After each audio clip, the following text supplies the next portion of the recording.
This is an incredible fifth wheel. It's small, lightweight, but gets a bad reputation.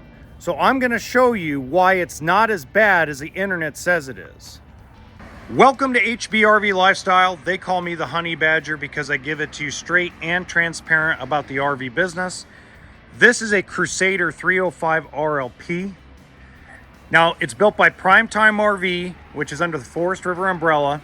Normally, I'd walk around the other side. I tried 2 takes earlier, and there's just so much noise from the highway. I mean, it was just drowning out my voice.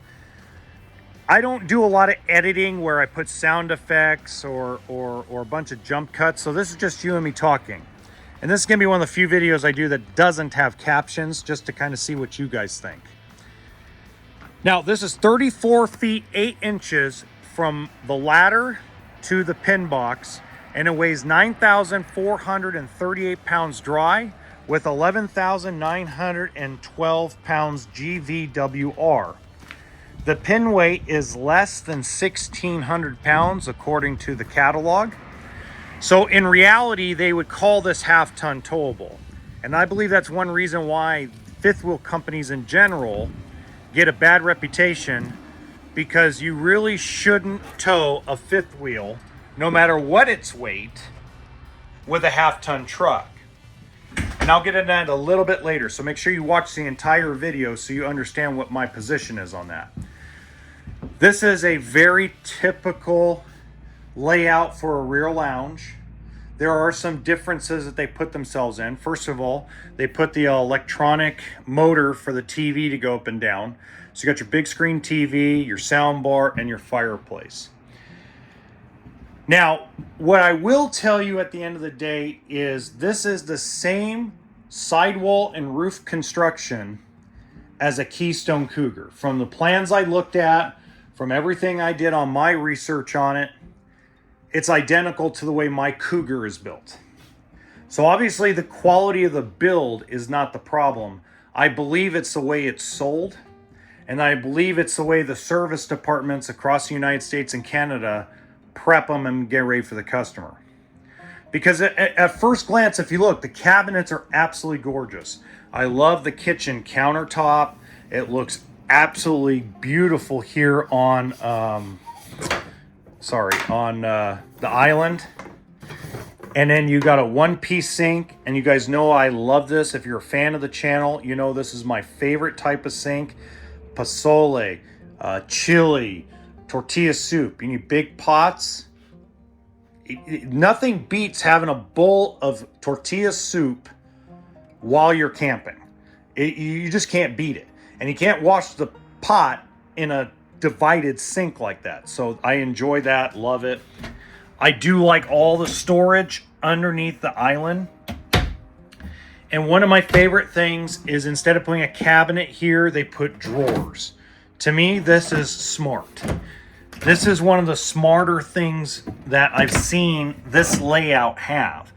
Normally, they shrink the island down, don't give you as much prep space, and they don't give you the drawers. They put a little cabinet there that sometimes feels useless.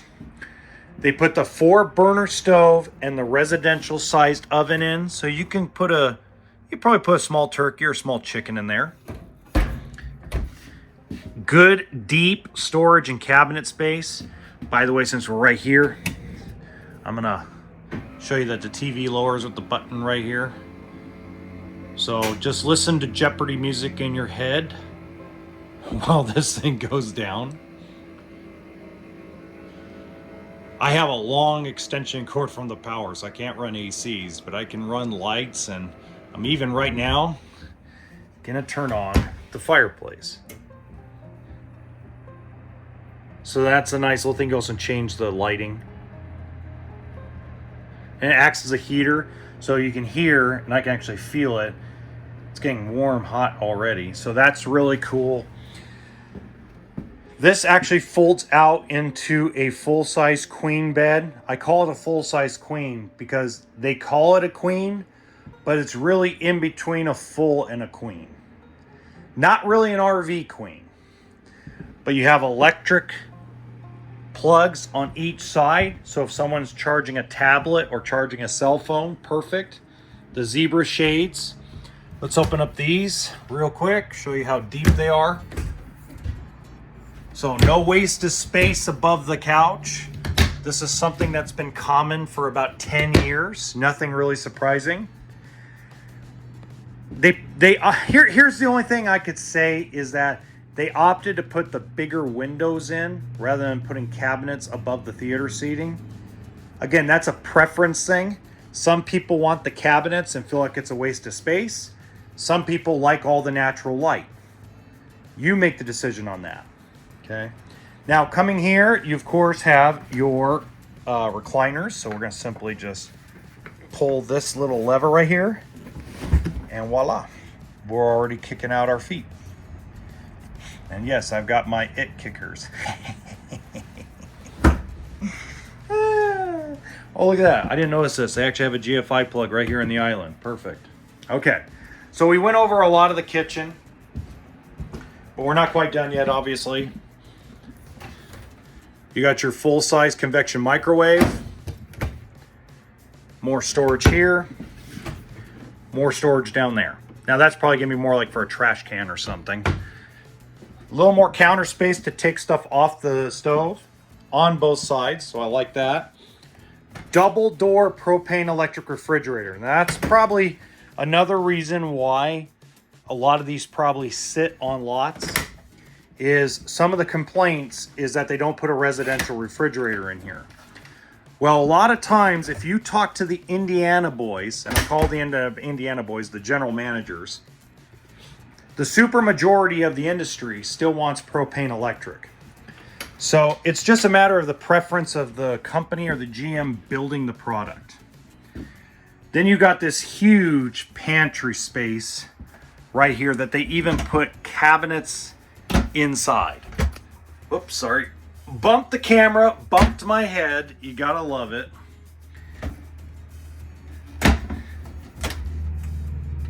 So this is a lot of space in here to store food, blenders. Realistically, that feels like a household pantry. That feels like something you get in your home. All right. Now, this is where I have a problem. Why did you make the cabinets here at an angle? You could have probably put shelves here instead. I don't like the design here because that feels like it's a waste of cabinet doors and a waste of just material. That's just my opinion. You let me know in the comments section if I'm right or wrong about that. I mean, this is cute, unnecessary. I would rather see him, again, put a shelf up there. Something that when you stop, you put up there. You hide it somewhere in a cabinet, but then you store it up there. This is part of your control panel. And then you also have it digitally as well. 2 air conditioners, 50 amp service. That's a pretty decent sized shower. One person can shower in there very comfortably. They could sit down. They could, wash their feet easier. Don't feel like you're going to slip and fall. I like that. I like the deepness of the cabinets for the linens. Your towels, your blankets. I don't like the position the toilet's in. It just feels a little claustrophobic to me. But again, just like I say a million times, you can't get everything you want in every single coach.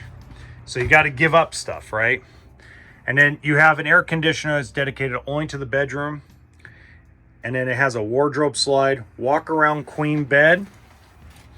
And then we'll just take a quick look inside the closet for all the hangables. Nice size drawers. So I truly believe that this is a good quality fifth wheel. I really do. In my professional opinion, once we actually went through this and prepped it and got it ready for sale, we felt like it was like almost every single other fifth wheel we have worked on, including the higher end stuff. Like the cabinets are solid, the structure is solid. I just would never sell a fifth wheel to a half-ton truck. A 3/4 ton gas truck, no problem. I got no problem doing that. An older 3/4 ton diesel, you know, a 1999, a 2000, 2001, no problem.